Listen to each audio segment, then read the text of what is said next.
All right. I'm very proud to introduce you tonight, my great friend Sarah Waters.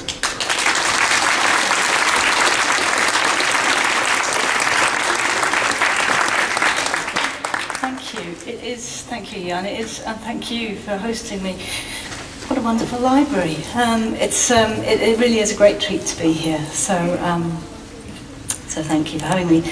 Yes, so as Jan said, I'm going to begin by just reading 10 minutes worth from The Paying Guest, which is my new book. And what can I say, just to put this in context? The book is set in London in 1922.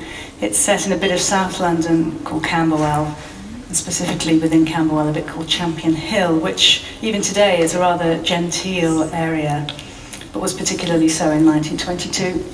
And much of the action of this book takes place in a sort of almost suburban house, rather respectable house, which has a mother and a daughter living in it, Mrs. Ray and her young spinster daughter, Frances. And they have been used to better times. They've lost money and they've lost servants, and they've been obliged to take in lodgers, the paying guests of the title. And they are a young married couple called Lillian and Leonard Barber, and they're distinctly lower middle class. So Frances, on the Saturday, has watched aghast as they've brought in their rather gaudy, kind of lower middle class furniture into her lovely home. But she has found Mrs. Barber to be unexpectedly rather nice. And now it's the Monday morning. Mr. Barber has gone to work. Frances's mother has gone out. And Frances has taken the opportunity to do some housework while her mother's not there, to see her doing it instead of a servant. There's quite a lot of housework in this book. Okay. She began the moment the front door closed, rolling up her sleeves, tying on an apron, covering her hair. She saw to her mother's bedroom first, then moved to the drawing room for sweeping, dusting, endless dusting, it felt like. Where on earth did the dust come from? It seemed to her that the house must produce it, as flesh oozes sweat. She could beat and beat a rug or a cushion, and still it would come. The drawing room had a china cabinet in it, with glass doors tightly closed, but even the things inside grew dusty and had to be wiped. Just occasionally, she longed to take each fiddly porcelain cup and saucer and break it in two. Once, in sheer frustration, she had snapped off the head of one of the apple-cheeked Staffordshire figures. It still sat a little crookedly from where she had hurriedly glued it back on. She didn't feel like that today. She worked briskly and efficiently, taking her brush and pan from the drawing room to the top of the stairs and making her way back down a step at a time. After that, she filled a bucket with water, fetched her kneeling mat, and began to wash the hall floor. Vinegar was all she used. Soap left streaks on the black tiles. The first wet rub was important for loosening the dirt, but it was the second bit that really counted, passing the wrung cloth over the floor in one supple, unbroken movement. There. How pleasing each glossy tile was. The gloss would fade in about 5 minutes as the surface dried, but everything faded. The vital thing was to make the most of the moments of brightness. There was no point dwelling on the scuffs. She was young, fit, healthy. She had... what did she have? Little pleasures like this, little successes in the kitchen, the cigarette at the end of the day, cinema with her mother on a Wednesday, regular trips into town. There were spells of restlessness now and again, but any life had those. There were longings, there were desires, but they were physical matters mostly, and she had no last century inhibitions about dealing with that sort of thing. It was amazing, in fact, she reflected, as she repositioned her mat and bucket and started on a new structured tile. It was astonishing how satisfactorily the business could be taken care of, even in the middle of the day, even with her mother in the house, simply by slipping up to her bedroom for an odd few minutes, perhaps as a break between peeling parsnips or while waiting for dough to rise. A movement at the turn of the staircase made her start. She'd forgotten all about her lodgers.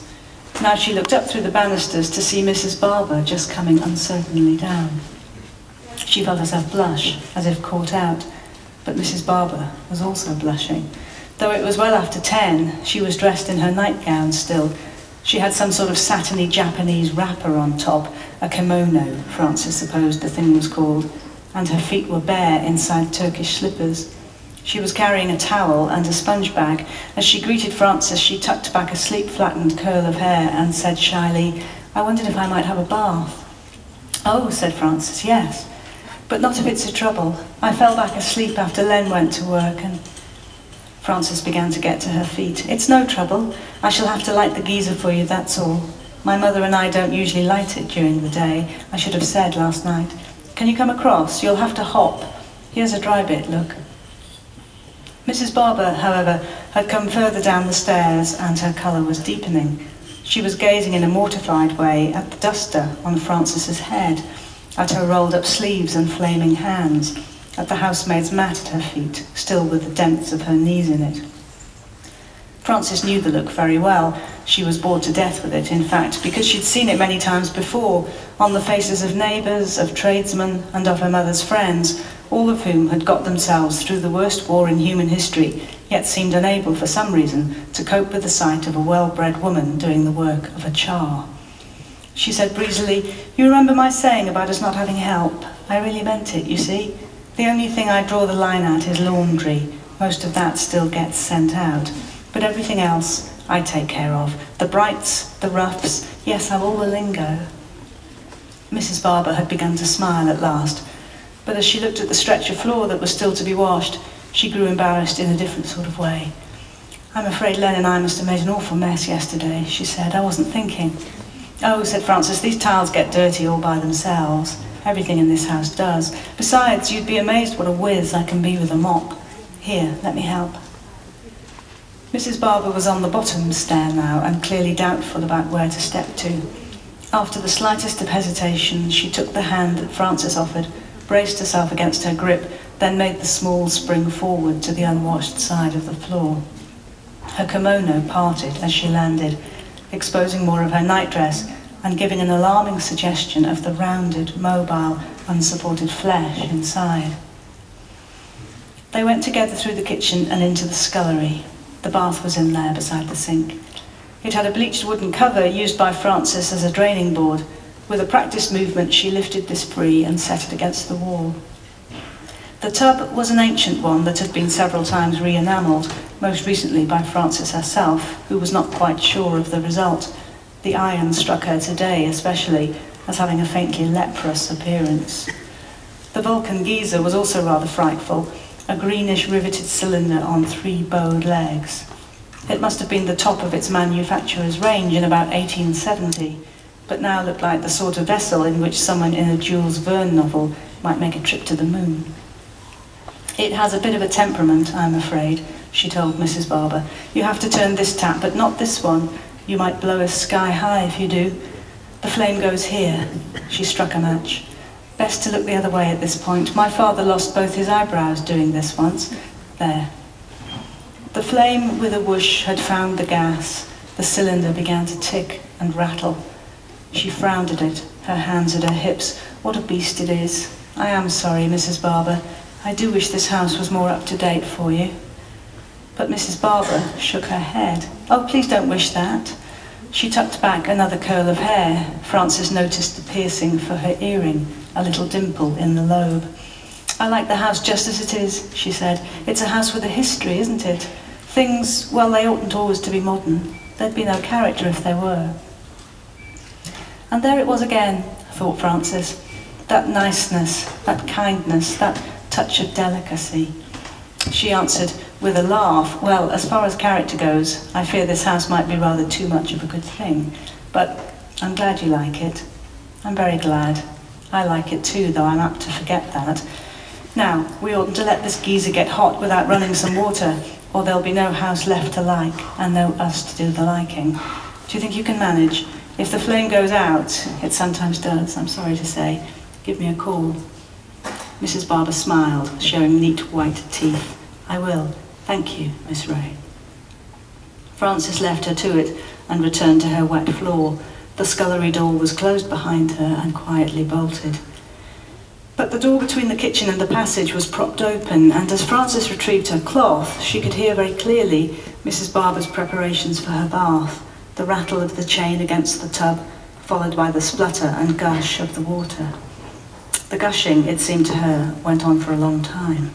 She had told a fib about her and her mother's use of the geyser. It was too expensive to light often. They drew their hot water from the boiler in the old-fashioned stove. They bathed at most once a week, frequently taking turns with the same bath water. If Mrs. Barber were to want baths like this on a daily basis, their gas bill might double. But at last the flow was cut off. There came the splash of water and the rub of heels as Mrs. Barber stepped into the tub, followed by a more substantial liquid thwack as she lowered herself down. After that, there was a silence, broken only by the occasional echoey plink of drips from the tap. Like the parted kimono, the sounds were unsettling. The silence was most unsettling of all. Sitting at her bureau a short time before, Frances had been picturing her lodgers in purely mercenary terms, as something like 2 great waddling shillings. But this, she thought, shuffling backward over the tiles, this was what it really meant to have lodgers. This odd, unintimate proximity, this rather peeled-back moment, where the only thing between herself and a naked Mrs. Barber was a few feet of kitchen and a thin scullery door. An image sprang into her head, that round flesh crimsoning in the heat. She adjusted her pose on the mat, took hold of her cloth, and rubbed hard at the floor. Okay, I shall stop there. Thank you.